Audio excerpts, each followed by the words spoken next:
desembargador Marcos Albuquerque, presidente da ESMA, já foi presidente do Tribunal de Justiça da Paraíba, historiador, escritor, e estamos aqui para conversar sobre direito, cultura e arte.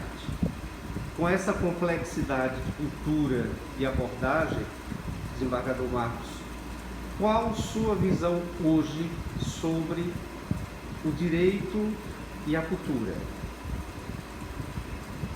A minha visão sobre o direito e a cultura é uma visão muito ampla sobre duas coisas que nós não podemos dissociar, não podemos separar.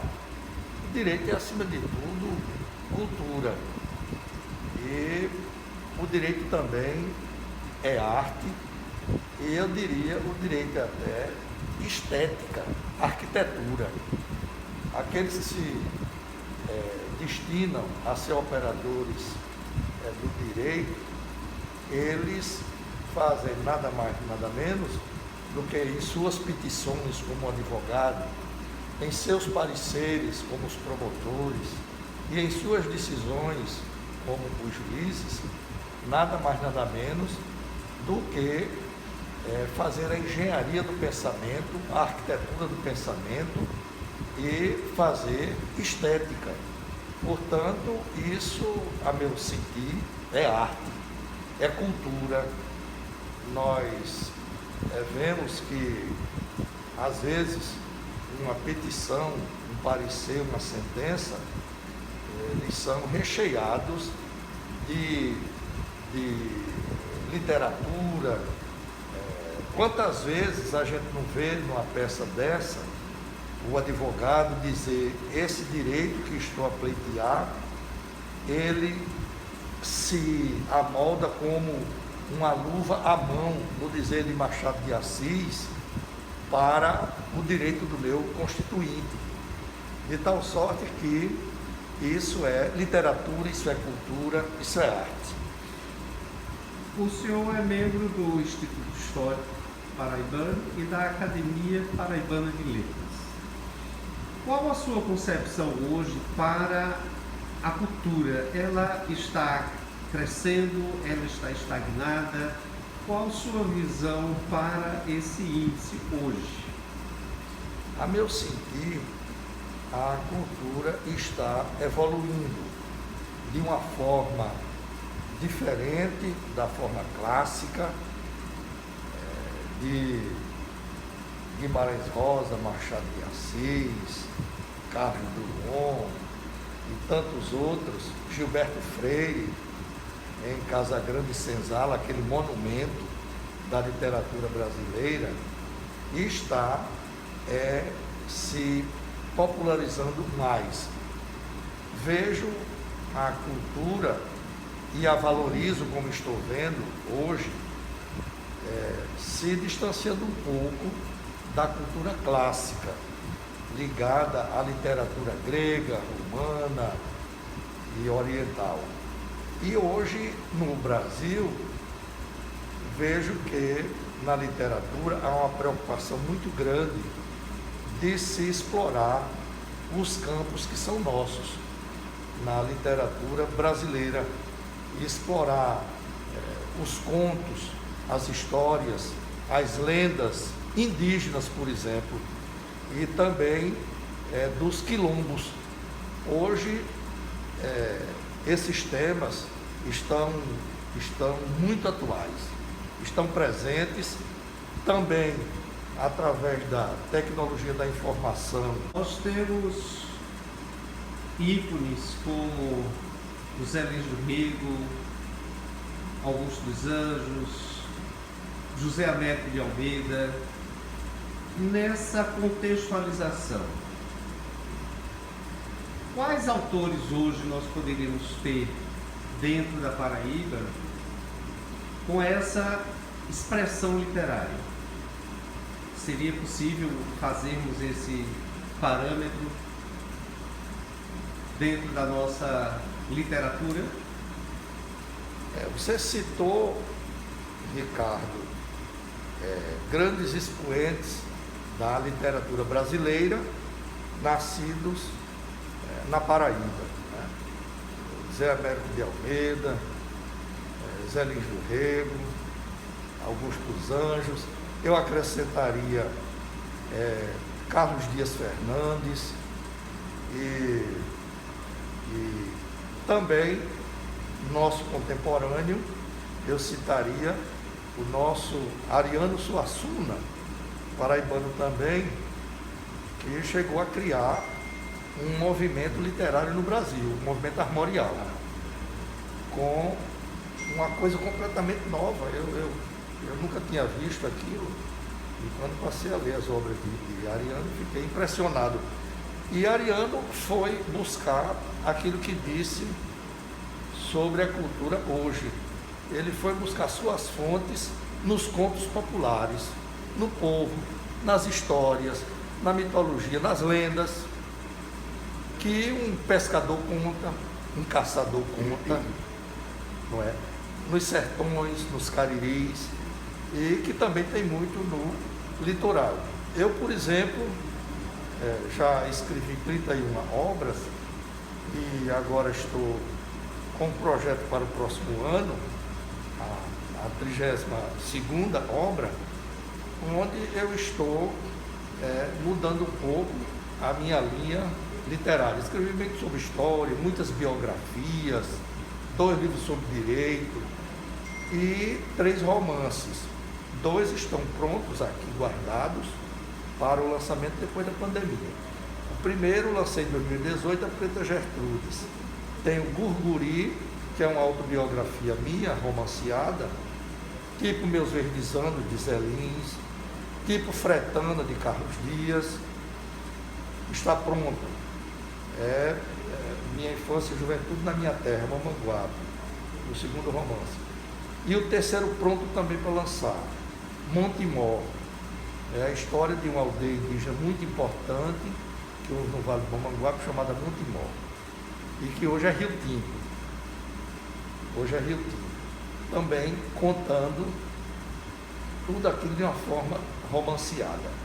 Então agora eu pensei, já fiz um pouco, só não dou para poesia. Poesia eu não sei fazer de jeito nenhum. Aí estou agora na linha, me lembrando do que se passou na minha vida, hoje já de cabelos brancos, e estou enveredando para contos. E esse projeto terá o nome, se Deus assim permitir, Contos, Lendas e Mitos. Dentro desse livro, a primeira parte tem 8 contos e histórias que eu assisti, que eu vi, outras eu sou personagem, eu participei, levei para ficção, como nos romances, e mudei realidade um pouco para ficção. 8 contos e 20 lendas indígenas dos índios potiguaras, que são a marca principal da Paraíba. Então, tudo isso é cultura, e eu tenho esse projeto já bem adiantado para depois da pandemia, se Deus quiser, com a vacinação em 2021. Vamos chegar lá, com certeza. E nós temos, participa-se também do Instituto Histórico, a casa de cultura mais antiga da Paraíba, reúne toda a nossa história.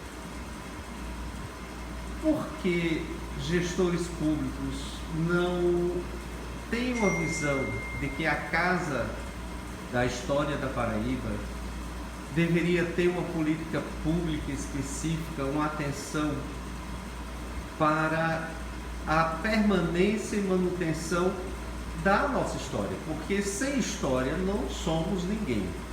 Como já foi gestor do tribunal, como juiz, como escritor, qual o seu pensamento em relação a políticas públicas para instituições ao nível do Instituto Histórico Paraibano? A pergunta é muito oportuna, doutor Ricardo Bezerra, porque o que nós sentimos na realidade de hoje é que não é só na Paraíba, mas em geral no Brasil, a cultura, principalmente no lado da história, é muito desprezada, muito desvalorizada. Não há incentivo, existe uma lei Rouanet que ninguém tem alcance a ela, tem acesso a ela, e, lamentavelmente, uma casa como o Instituto Histórico e Geográfico do Estado da Paraíba, fundada em 1907, salvo engano, a casa mais antiga da cultura, está aí com um acervo formidável, o maior acervo histórico do Estado da Paraíba, o acervo museológico extraordinário e com o maior desprezo. Nós lamentamos que os estados criam uma Secretaria da Cultura, separada hoje há muitos anos, da Secretaria de Educação, e quando houve essa divisão, eu pensei, agora a cultura vai ter vez. Temos uma secretaria para cuidar da cultura e a educação em outra secretaria. Mas não foi o que vimos. Me parece que as verbas para lá destinadas são ínfimas e não dão para recuperar acervos que nós temos, como por exemplo do Instituto Histórico e Geográfico Paraibano. Eu lamento muito e me dá uma dor no coração quando passo ali na rua Barão do Abiaí e vejo o prédio sujo, precisando de uma pintura, e o acervo todo ali, muitas vezes com cupim, já adentrando aos móveis, as molduras dos quadros, onde há fotografias belíssimas, né, de óleo sobre tela, de pessoas que viveram no tempo que ainda não havia fotografia como temos hoje, tudo era pintura, obras raras, em livros e em arte. E vejo, lamentavelmente, tudo precisando de um restauro muito grande e não há apoio dos setores públicos. Eu lamento muito. Existe também o Vale do Mamanguape, sua região, seu nascedouro, que tem uma atividade cultural muito intensa. E como está hoje o Vale do Mamanguape na área cultural? O Vale do Mamanguape, ele está, eu diria, muito bem hoje no aspecto cultural. E até também eu me arriscaria a dizer, num tempo deste pandemia, uma ascensão também econômica. Um comércio pujante, fluente, movimentado. Mais especificamente na cultura, eu sempre digo que depois que a Universidade Federal da Paraíba instalou um campus em Mamanguape, Rio Tinto, a região deu uma guinada de 360 graus no que diz respeito à cultura. Tanto é que hoje os antropólogos e sociólogos estão estudando com profundidade a cultura indígena, muito rica naquela região, em todo o Vale do Mamanguape. E, diante desse crescimento cultural, uma reunião, um grupo de 25 intelectuais, temos professores, PhD, pós-doutorado em sociologia e antropologia, temos médicos, bacharéis em direito, e nos reunimos e, sob minha orientação, criamos a Academia de Letras, Ciências e Artes do Vale do Mamanguape, a ALCA. Há 3 anos atrás, em 2017, e com a ALCA houve um impulso muito grande. Hoje se escreve muito, se lança muitos livros, e nós temos uma coisa que não fizemos esse ano em setembro por causa da pandemia, que o Vale do Mamanguape não tinha, apesar de já ter em Buqueirão, em Cabaceiras, em Monteiro, em Cajazeiras, uma festa literária. Então a academia criou essa tradição, ela já existe, e todo ano em setembro, nas comemorações do aniversário de fundação da ALCA, nós fazemos uma grande festa literária. Menos esse ano, repito, por causa da pandemia.